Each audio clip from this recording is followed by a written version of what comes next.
could just start off with some opening remarks about the race and the season. Oh, okay. Well, yeah. Fantastic season. It was coming off of last year for the men, which was major kind of heartbreak and disappointment, I think, for the guys, for myself, for our program.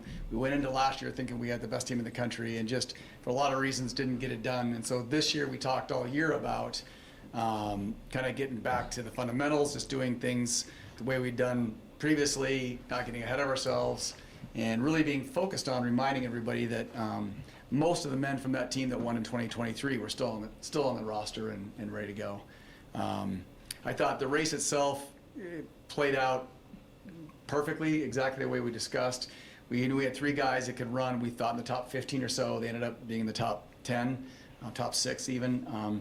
Guadia had a fantastic day. We thought maybe a 25th to 30th place finish for him would be really good. And then we thought Laban and Shoppy could both run about 50th.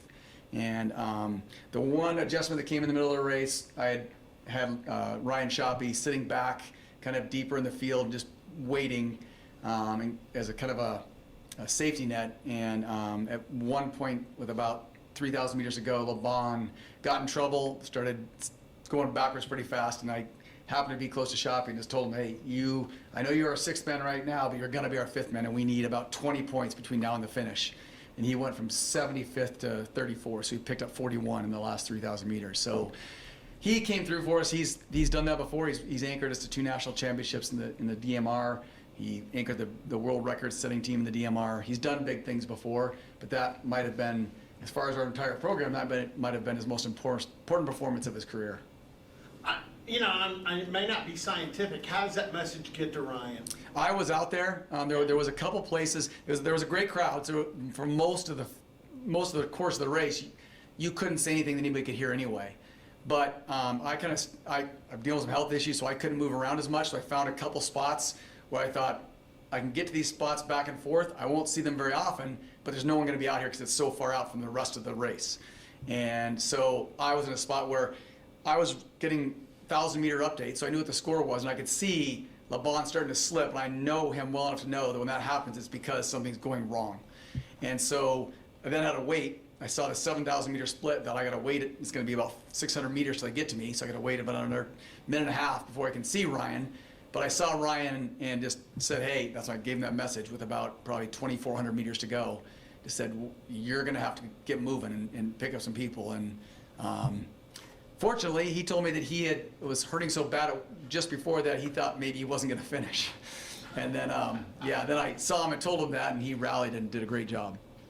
Yeah, it just gave him instant confidence. Talk about the experience factor, because you'd been on the radio show and you talked to how you wanted those lead guys to run. It was textbook. We're watching it in the Uber on the way to the stadium in Orlando, and I'm like, hey, this is exactly what he wanted. I mean, that comes from knowing your runners and them knowing you, doesn't it? Yeah, it does. I think I got lost. Can you? No, I mean, just the discipline that they have to do the directions you give. And I think that's what I was going to say. I thought about it as you were talking, is that for Brian and Dennis and Fouad, 3 guys who can win the national championship. 2 of them have already won NCAA individual titles. To tell them, look, I know you have a chance to go for the win, and we're talking about NIL, we're talking about future contracts, we're talking about sponsorship when you graduate, and individual performance is really important for those things. But if we're going to win today, we can't take risks. We can't have someone trying to win and then, getting in trouble and finishing not first, second, or top 10 someplace, but finishing 25th or 30th. If that happens, we're not going to win. So I told them, look, you got to play it safe, run conservatively. If you get to the last 400 or 500 meters and you can sniff the finish and you think you can win, then go for it. Maybe even the last 1,000 meters. But until then, take no risks. And I think at about 8,000 meters, I wasn't there, but I saw it later on the replay that Fouad took the lead. And then we were running 1, 2, 3. Had I seen that, I would have lost it. But I didn't see it. I was, 1,000 meters away. And by the time they got to me, they were in kind of that 5, 6, 7, 8 range. And Fouad said to me, he said, when Hampton made his move, I thought for a second about going because I really wanted to win. And this is his last race in a uniform. He's working on the future. He said, but I thought, if I do it, I definitely could get in trouble. So I kind of backed off. And Brian told me the same thing. Brian said, yeah, he moved and it was hard not to go, but I kind of looked around, saw Fuad and Dennis with me and thought, let's just win this thing. So yeah, those guys kind of laying off and saying, even in the last 2,000 meters, let's not take a chance. Let's play it safe and try to win the title. What does that mean when you hear those guys say that to you? It's everything. I mean, these guys are, you know, Fuad's been here. This is the end of his 4th year. He came in January, so he's at the end of his 4 years. He's never redshirted. He's gone straight through, and he is one of the most. I texted him this after the meet on the bus, or maybe it was when I got home. I said, "You have been one of the most loyal and true Cowboys I've ever met." He is a team guy through and through. He's always been 100% about those around him. He was the most emotional. Alex Mayer, when we won in 23, Alex Mayer was pretty emotional. Fuad was over the top. I mean, he couldn't even stand up. He was crying so hard at the end and just hugging on anybody who would hold him while he kind of stood there and tried to compose himself. And then he got himself together. We got on ESPN and he started breaking down again. And he just kept telling me how much that means to him. And he just really wanted to do something for me and the program at OSU. He had a great quote I think he gave to ESPN. I've seen it kind of put on social media about just that we're a family, we do this together, that he does it for his teammates and the coaches and the institution, and it doesn't matter what language someone speaks, what color skin is, he just loves being a part of this program. And so those are the kind of guys, he and Ryan Shoppy was our 5th guy, and Will Muirhead was our 7th. Those guys are all, this was their last competition, and just really thrilled to let those guys go out with a win. You mentioned dealing with some health issues. I think the broadcast said you had a collapsed lung. Yeah. How did all this transpire, and do you still get out there? Well, it came on a couple Saturdays ago, and I started feeling pain, and I thought I'd pulled a muscle in my back or done something, and by Sunday it was worse. By Monday I went and saw the doctor and had a chest x-ray, and they told me I was fine, so I went downstairs and worked out on the the stair climber and the treadmill, but it was really hard, and after I think about an hour and a half of doing it, I was like, I gotta go, I'm just exhausted. And the next morning I got a call saying, go to the ER. The radiologist read your x-ray and you got a collapsed lung. And so after some delay, I ended up getting to the ER, and I thought it was just gonna be, give me oxygen, it'll reinflate and I'll be fine. But I was in there for just a few minutes. Also, there was 20 people in the room. They were putting me out and sticking a tube in me, and then they said, they'll be in here for maybe a day or two. And it ended up being 6 days, and they transferred me to Tulsa, to Hillcrest, and for surgery. But the surgeon looked at it and said, 50-50 on whether we do the surgery or not. It's gonna be your call. I said, well, if we do the surgery, does it get me on a plane anytime sooner? I'm supposed to go to Hawaii with my family on the 25th. And he said, either way, you're not getting on that plane. I said, okay, if I do the surgery, when will I be free to go? And he said, well, it would take 4 to 6 days. I said, well, that can't happen because I'm gonna be in Columbia in 3 days or 4 days. So I'm not gonna do the surgery. So I didn't, came back here, got another x-ray before we got on the bus. He wanted another x-ray because it hadn't fully resolved. And by that time it had resolved. So he cleared me to get on the bus and go up to Missouri. Does that make it, I don't know, all the more memorable when you think back to this weekend? Are you going to be thinking about the lung, or are you going to be thinking about the team? What sort of that? The team, yeah. The lung was just annoying. It was just, I'm not a very sedentary person. I move a lot, and I almost never sit still. And so being in a hospital bed with a tube sticking out of me, hooked up to everything where I couldn't even get up to go to the bathroom without having someone come in and clear me to get to the bathroom. It was hard, and it was just laying there. And I watched the regional meet, which we hosted here, which I love that time of year. I watched that from the hospital, and I just thought, I'm gonna be at Nationals. There's no way I'm missing it, so.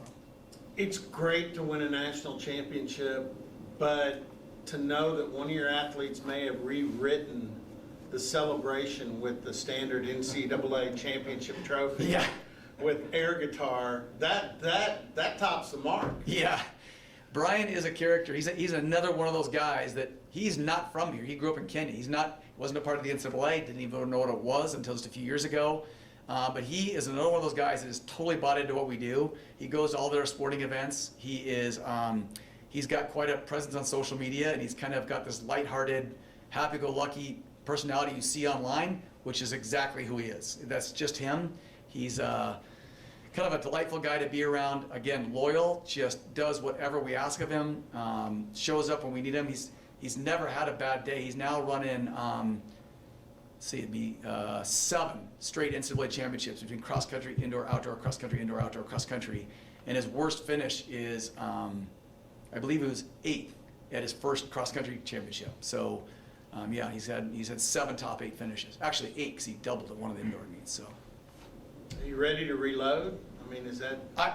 no, I'm panicked because we lose those 3, Fouad, Shoppy, and Will Muirhead, who have been the glue. I mean, those guys have been incredible, just culture guys for our program.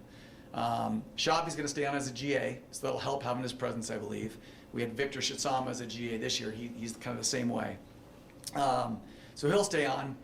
But losing those 3 is going to be hard to replace, just not only their athletic talent, but who they are as people and leaders of our team. But we've only got Adisu, Brian, and Dennis for 1 more season. And next season, we host the Big 12 championships here. And the following season, we host the national championships here. I don't want to lose either one of those meets, but I'm going to have to figure out a way to fill some gaps pretty quickly, because we get those 3 guys for only one of those competitions. You mentioned, Ryan's kind of surge. They're like, but, I think it's one thing for fans to hear that. Can you sort of walk through like what that actually looks like for him to make that kind of surge at that point? And coming into the race, I'm guessing he probably had an idea how it was going to go, and it didn't involve that. Yeah, he was disappointed with his race, and I kept telling him, man, you saved the day. I think he wanted to be in the top 20. I think that's somewhere in those. He kind of shared a little bit with me, not a lot, prior to the race, and I kept telling him, hey, don't overshoot. Just play it safe. We don't need you to be 20th. We need you to be 50th. And he was 34th, 50th, still would have won, but he got 34th, which is a first-team All-America's first one in cross-country. You have to have a lot of maturity, discipline, and confidence to run kind of under your maximum effort and not panic and want to move up. And until I sort of said, hey, now's the time, you got to go. And then to be able to switch gears and think, I'm going from running safe and within myself to, I got to put it all on the line from here to the finish. It's a hard transition. He had the fastest last 1,000 meters of anybody in the field. And he ran 2:42, which probably doesn't mean a lot to a lot of people. That's a really fast time on a track, but on a wet, sloppy, muddy cross-country course, that is absolutely flying. And of the 262 athletes, he was the fastest guy in the field over the last 1,000. And that was where he made, I think he made about 11 places in the last 1,000 meters. So. And I would assume the last 1,000 meters is when a lot of guys are trying to do the same thing. Yep, there's a lot of people with the same mindset going into that last 1,000. Going back to you for a second, is there a surgery still in your future now, or is things? No, I think now the plan is, as long as it doesn't reoccur, then you just write it out. And I guess and some people reoccur quickly, some people it might be years, some people it never happens. So I'm going to go with it's never going to happen, and it's going to be all fine. So Still heading to Hawaii then? no. Well, it's funny. Now that I feel great, it's like, what are we waiting for? It's fully resolved, and so my wife, we've had these conversations. She said, well, the doctor says don't do it. So I might have another conversation with the surgeon in Tulsa and say, how risky is this really? And What was it like getting in position? You said you need to get that message across. You know your health. What was that like getting to your spot where you could get that message with the health issue? Well, once I kind of knew at 7,000 meters that Laban was in trouble, I thought, well, if I know where I needed to get to, I got about 2 or 3 minutes to get to where I need to be. I'm just gonna go over there, and I'm not gonna see a lot of the race, but I'm gonna wait. I want to get this message clearly. And there's a spot where they run by, and the spot where there's not many people, so he could hear me, and they're gonna do about another 600 or 700 meters, and they're gonna come back on the other side of the same loop. And I could cross through the grass was just tall. I'm trudging that grass trying to get there, and also not trying to run too much. I still got a little opening in my side that's not healed, so when I move, it keeps splitting open.